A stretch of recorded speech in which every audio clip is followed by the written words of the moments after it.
Now we have former George W. Bush senior advisor Karl Rove joining me now. Mr. Barrack's, Mr. Rove, is the first to say these quotes attributed to him are made up. But Bannon is not saying he was misquoted. What do you make of all this? Well, I think you got to look at these at what appears in the book on its own, on their own merits. There are a series of statements, like in the excerpt that appeared in New York Magazine, in which it appears that Steve Bannon is talking directly to Michael Wolff, the author, the reporter who was given almost unfettered access to the White House during the past year.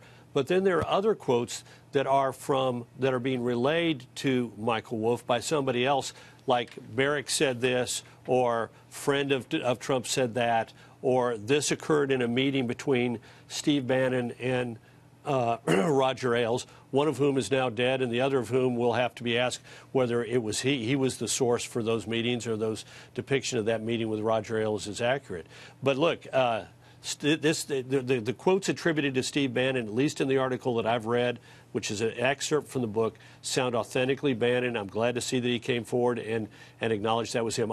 He said they're going to crack Donnie Jr. like an egg on national TV. You know, I pushed through the executive order the first week so we would upset all the snowflakes. I mean, remember, Kushner it's all about the money laundering. That's why the special prosecutor, the special counsel, brought in an expert in money laundering, because Kushner is getting money laundered. I mean, these things, I can imagine the president is furious with Bannon, but it sounds like Steve Bannon. Remember, this is the guy who was fired from the White House and left by saying that the Trump presidency as we know it is effectively ended. This guy has a high opinion of himself, and it's reflected in what we've seen so far. The president is really going after Steve Bannon. He's effectively torching him in these quotes. Here's the president's quote: "Steve Bannon has nothing to do with me or my presidency. When he was fired, again, he not only lost his job, he lost his mind." He's basically characterizing Bannon as a disgruntled former employee who got fired. And he also said this: "Steve had very little to do with our victory. It was delivered by the forgotten men and women of the country. Steve had everything to do with the loss of that Senate seat in Alabama. That was an historic loss. Steve doesn't represent my base. He's in it for himself." What does Steve Bannon get out of making quotes like this? Well, look, this guy thinks that he is a revolutionary. He's given several interviews in which he has said, "I'm going to basically decapitate the Republican Party and reconstitute it as a nationalist populist organization." And think about it. All these candidates whom he's endorsed: Kelly Ward in Arizona, Danny Tarkanian for the Senate in Nevada, Tom Tancredo for governor in Colorado, Patrick Morrisey for the Senate in West Virginia, are now being asked by their primary opponents, are you still standing with Steve Bannon? Bannon wanted to depict himself as the only true believer whose blessing and endorsement was necessary for somebody to say, "I'm a true Trump supporter."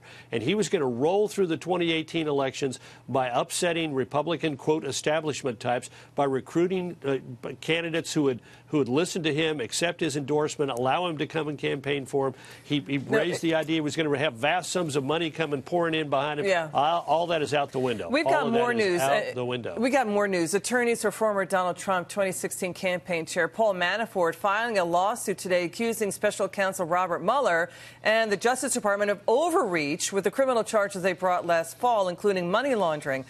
Here's the thing, to your point, Karl Rove. Manafort is asking the court to limit Mueller's authority. Mueller, according to Steve Bannon in this book, he's quoted by Michael Wolff.